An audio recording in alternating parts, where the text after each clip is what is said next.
Um abraço para você que se liga aqui no canal Tua Estrela Te Conduz. Bom dia para quem não me conhece, eu sou Iverson Santos. Aqui no canal são 2 conteúdos diários. O primeiro sempre às 6 horas da manhã, segundo sempre às 5 horas da tarde, com muitas notícias, informações, opiniões sobre o nosso Botafogo. Hoje é segunda-feira, dia 24 de junho, estamos iniciando mais uma semana. Possa ser uma semana abençoada para todos nós, você, sua família, a gente consiga realizar todos os nossos sonhos. Deixa eu só passar aqui um comunicado, né? Porque nesses últimos dias, cara, não consegui gravar, não consegui fazer lives por conta de uma gripe muito forte, cara. Tava sem voz, tava tossindo muito, ainda não tô 100%. Então, por isso que nesses últimos dias não consegui gravar vídeos aqui pro canal e nem fazer as nossas lives aqui pós-jogos, tá? Uma gripe muito forte, uma dor no corpo, cara, perdi a voz, tossindo muito, então não tinha como gravar, eu tava tossindo muito, ainda não tô 100%, mas já dá pra gravar, já dá pra gente trazer os nossos conteúdos aqui no canal, tá bom? É muito importante. Depois eu peço aquela moral de sempre, porque deixa eu falar os temas aqui que a gente vai conversar. A gente vai analisar a rodada, a 11ª, que foi encerrada ontem. O Botafogo é o 4º colocado no Campeonato Brasileiro nesse momento. Tivemos jogos importantes, perdemos para o Criciúma. O que precisa melhorar, o que pode estar acontecendo com o Botafogo, vou dar minha opinião sobre isso também, porque nesses últimos 2 jogos o Botafogo jogou muito mal. Então a gente vai analisar a tabela e eu vou dar minha opinião do que está acontecendo no Botafogo e o que tem que melhorar, né?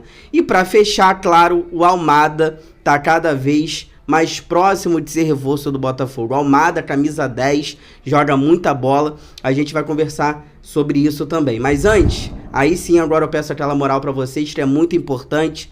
Inscreva-se no canal, deixe o seu like, ative aí o sino para você receber todas as notificações e não perder nada do que acontece no Botafogo. Se você puder, se você quiser vir membro, R$ 2,99 ao mês, participa lá do nosso grupo do WhatsApp. Vamos analisar? Vamos começar analisando a 11ª rodada do Campeonato Brasileiro, que foi encerrada ontem. Não foi tão boa para o Botafogo, porque neste momento agora, com a derrota para o Criciúma, o Botafogo é o 4º colocado com 20 pontos, tá dentro do G4, mas a gente que estava ali sempre na liderança, ou sempre em segundo lugar, o Botafogo agora caiu aí algumas posições, tá? Por exemplo, tivemos jogos importantes nessa rodada, né? O Bahia ganhou da equipe do Cruzeiro de virada, o Atlético Paranaense tomou mais um gol no finalzinho para o Corinthians, então o Atlético Paranaense tem empatado ali, o Cuca já pediu para sair, talvez o Cuca pode estar indo até para o Cruzeiro. Enfim, o Atlético Paranaense tomou um gol no final novamente, isso foi bom para o Botafogo. O Flamengo é o líder com 24 pontos, venceu a equipe do Fluminense ontem no Maracanã. O Fluminense que é o lanterna com 6 pontos. O Palmeiras venceu, o Bragantino venceu, o Atlético Mineiro acabou empatando com Fortaleza. Vamos aqui, já vou colocar aqui do lado para a gente ver como é que ficou a tabela depois aí de vários jogos importantes nessa rodada. O Flamengo é o líder com 24 pontos em 11 jogos. O Palmeiras agora é o segundo, o Palmeiras venceu ontem, né? Então o Palmeiras é o segundo colocado com 23 pontos em 11 jogos. O Bahia passou o Botafogo, é o terceiro colocado agora com 21 pontos, 11 jogos. E o Botafogo fecha o G4 com 20 pontos e 11 jogos. Na 5ª colocação, o Atlético Paranaense com 19 pontos e 11 jogos. Aquele gol no finalzinho do Corinthians acabou ajudando o Botafogo, senão o Atlético seria outro clube a passar o Botafogo. A gente talvez ali, talvez não, a gente estaria na 5ª colocação. Então o empate acabou sendo bom. O Bragantino fecha o G6 com 18 pontos e 11 jogos. Aí em 7º, cara, a gente tem o Internacional com 17 pontos em 9 jogos. Então, cara, se o Internacional vencer os 2 jogos a menos que ele tem, vai ali para a parte de cima da tabela também brigando por liderança. Então vamos prestar atenção no Internacional, não tá jogando no Beira-Rio por conta da tragédia no Rio Grande do Sul, mas tá aí, 17 pontos com 2 jogos a menos. Então o Internacional briga também pela liderança do Campeonato Brasileiro se vencer os 2 jogos que tá ali, né, para ser feitos. Em oitavo, o Cruzeiro com 17 pontos em 10 jogos. O Cruzeiro tem um jogo a menos do que as outras equipes ali, do que o próprio Botafogo. O São Paulo é o nono colocado com 15 pontos em 11 jogos. O Atlético Mineiro é o décimo com 14 pontos em 10 jogos. O Galo também tem um jogo a menos. 11º, né? O Fortaleza, 14 pontos com 10 jogos, tem um jogo a menos também. 12º, Juventude, 13 pontos em 10 jogos. Então, Juventude tem um jogo a menos. Criciúma tem 12 pontos, venceu o Botafogo, é o 13º na tabela, com 9 jogos. O Criciúma tem 2 jogos a menos. Cuiabá é o 14º, com 11 pontos em 11 jogos. O Vasco é o 15º, venceu a equipe do São Paulo, cara, de virada, goleou, né? O Vasco tem 10 pontos em 11 jogos, e o Atlético Goianiense é o 16º, a primeira equipe fora da zona de rebaixamento, com 9 pontos em 11º colocado, mandou o Jair Ventura embora. E na zona de rebaixamento a gente tem Vitória com 9 pontos em 11 jogos, a gente tem a equipe do Corinthians com 8 pontos em 11 jogos, a gente tem o Grêmio, que tem 6 pontos, é o vice-lanterna, mas o Grêmio tem 9 jogos, tem 2 jogos a menos. E a gente tem o Fluminense com 6 pontos em 11 jogos na lanterna. Já tá aqui do lado também pra gente analisar os próximos jogos da próxima rodada, né? 12º, o próximo jogo do Botafogo é na quarta-feira agora, 7 horas da noite no estádio Newton Santos contra o Bragantino. O Cruzeiro recebe o Atlético Paranaense na quarta-feira também, 7 horas da noite. O Juventude recebe o Flamengo que é o líder, vai pegar o Juventude na casa deles ali, 8 horas da noite na quarta-feira.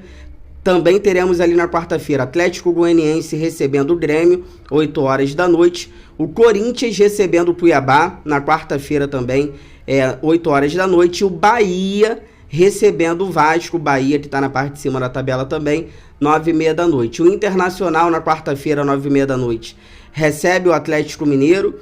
O Fortaleza, na quarta-feira, 9h30 da noite, recebe o Palmeiras. E na quinta-feira, 7 horas da noite, nós temos Fluminense e Vitória, jogo ali de zona de rebaixamento, jogo importante. E o São Paulo recebendo o Criciúma na quinta-feira, 8 horas da noite. Olha, dando minha opinião, analisando esse momento do Botafogo rapidamente, são 2 jogos muito ruins do Botafogo, né? Contra o Atlético Paranaense, a gente conseguiu ali um empate no final, e contra a equipe do Criciúma foi uma derrota que eu acho que é uma derrota que a gente lamenta muito, porque, com todo respeito ao Criciúma, mesmo sendo na casa deles, jogo difícil, é um jogo que era pro Botafogo ganhar. Cara, é uma oscilação que a gente tá passando, isso é normal, oscilar. O foco é o G4, o Botafogo nesse momento ainda está dentro do G4, esse tem que ser o foco, sempre na parte de cima da tabela. O Campeonato Brasileiro, a gente passou por isso ano passado, a gente sabe muito bem, né? O Campeonato Brasileiro, cara, ele vai ser decidido no segundo turno. Então é no segundo turno que o Campeonato Brasileiro se decide. Então o importante nesse momento é a gente estar sempre na parte de cima da tabela. Por exemplo, o Botafogo vem jogando mal nesses últimos 2 jogos, sim. Mas se não fosse a falha do Romero, o Botafogo teria pelo menos empatado com o Criciúma. Então, se a gente pegar 3 rodadas atrás, todo mundo colocava o Botafogo favorito contra o Palmeiras na Libertadores e todo mundo falava que o Palmeiras estava mal. Há 3 rodadas atrás, o Botafogo era muito melhor do que o Palmeiras. Então, a gente vê como é que uma oscilação dentro do Campeonato Brasileiro é normal. Agora a gente vai ter Bragantino no Newton Santos, depois o Vasco em São Januário. São 2 jogos que a gente tem que engatar essas 2 vitórias para tudo voltar ao normal. O Botafogo estava, gente, há 9 jogos sem perder. A gente não pode esquecer isso. O Botafogo estava a 9 jogos sem perder e ganhando do Bragantino, ganhando do Vasco, tudo volta ao normal.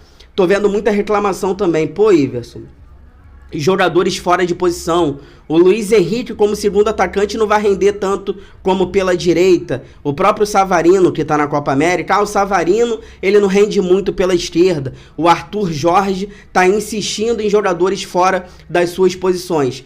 Sabe o que é engraçado? Que quando o Botafogo tava ganhando jogos, ninguém reclamava disso. E outra, ele tá se virando, cara. O Botafogo tem muitos desfalques, o Botafogo tem jogadores, jogador na Copa América, o Botafogo tem jogadores no DM, então esses jogadores do DM voltando, o próprio Savarino, depois da Copa América, voltando, reforços que estão chegando, ele não vai precisar ficar inventando muito. Então isso aqui é um momento que a gente passa também dentro do Campeonato Brasileiro, que o técnico tem que fazer essas mudanças, porque não tem muitas opções. O Jefinho tá no DM, tá fazendo muita falta.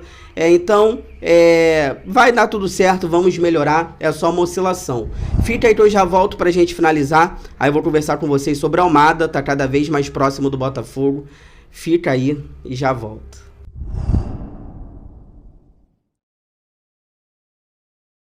Voltando aqui pra gente finalizar, peço pra vocês aquela moral, compartilha esse vídeo aqui nos grupos do WhatsApp, cheio de botafoguenses que vocês participam, pra gente continuar crescendo cada vez mais. Eu conto com a ajuda de vocês. Olha, pra gente finalizar, a informação primeiramente veio da Argentina, com o jornalista Uriel Lurich. É isso aí mesmo, Uriel Lurich. O Botafogo já tem tudo acertado com a Almada, né? A Eagle Football, na verdade, a rede de clubes do John Textor, a Eagle Football já acertou tudo com a Almada. Ele que pertence à equipe do Atlanta United dos Estados Unidos. Ele já acertou com o Botafogo. Com a Eagle Football, né? Vamos falar aqui o que está acontecendo. Ele está acertando com a Eagle Football. Só que primeiramente ele vai vir para o Botafogo, depois ele vai para o Lyon. A mesma situação do Luiz Henrique. Então já está tudo acertado entre a rede de clubes do John Textor e o Almada. Tempo de contrato, salário, tudo. O que falta agora? Falta a equipe do Botafogo, ali a Eagle Football, se acertar com o Atlanta United, a equipe dos Estados Unidos. Lembrando que o John Textor está disposto a pagar 20 milhões de euros, um pouco mais de 107 milhões de reais. Então, em teoria, tá faltando agora o mais fácil, porque essa equipe dos Estados Unidos, ela quer vender o Almada. O mais difícil já foi feito, convencer o Almada, acertar o salário com ele, falar para ele, ó, primeiro você vai pro Botafogo, vai ficar um tempo no Botafogo, depois que você vai pro Lyon. Ele aceitou isso. Então, mais difícil era convencer o Almada, que estava querendo a Europa. Então, ele já aceitou vir pro Botafogo. Então, agora só falta mesmo a gente acertar com a equipe aí dos Estados Unidos, para ele poder vir jogar no Botafogo, depois ele vai pro Lyon. O Almada tem 23 anos de idade. Nessa temporada 2024, são 16 jogos, 5 gols e 2 assistências. Já dando a minha opinião rapidamente sobre isso, só pra gente fechar. Joga muita bola, já conversamos muito sobre a Almada aqui no canal. Aquele camisa 10 clássico, muito bom também na bola parada. Cai muito pelo lado esquerdo, isso é importante. A gente tá sentindo falta daquele meia também que cai pro lado esquerdo. Então ele faz essa função. E assim, uma coisa que me chama a atenção é que o Almada, talvez, ele só vem pro Botafogo depois das Olimpíadas. Eu não sei se o Botafogo é obrigado a liberar ele para Olimpíadas, tá? Não sei se a gente é obrigado a liberar ele para Olimpíadas, mas provavelmente ele vai colocar isso em contrato. Ele vai querer jogar as Olimpíadas com a seleção argentina. Então, se ele for para Olimpíadas com a seleção da Argentina, ele vai perder alguns jogos importantes. Se eu não estiver enganado, o primeiro jogo contra o Palmeiras na Libertadores, no Newton Santos, talvez ele fique fora. Talvez ele só chegue para o segundo jogo contra o Palmeiras, que é no Allianz Parque. Então, ele vai perder alguns jogos importantes. A gente não sabe quanto tempo que ele vai ficar aqui no Botafogo. Vai ficar um ano? Vai ficar até dezembro? Até dezembro ou fica um ano pelo menos? Isso a gente vai saber quando ele chegar no Botafogo. Então, uma coisa só que me chama a atenção é isso. Porque se a Almada for contratado mesmo pelo Botafogo, ele não vai chegar tão rápido não. Ele vai jogar as Olimpíadas, depois das Olimpíadas que ele vem pro Botafogo. Se você chegou até aqui, obrigado pelo carinho, pela audiência. Se cuidem, fiquem com Deus. Boa segunda-feira, boa semana. 5 horas da tarde eu tô de volta com muitas notícias, informações, opiniões sobre o nosso Botafogo. Inscreva-se no canal, deixa o like, ative o sino. Forão, eu gosto mais de você do que de mim.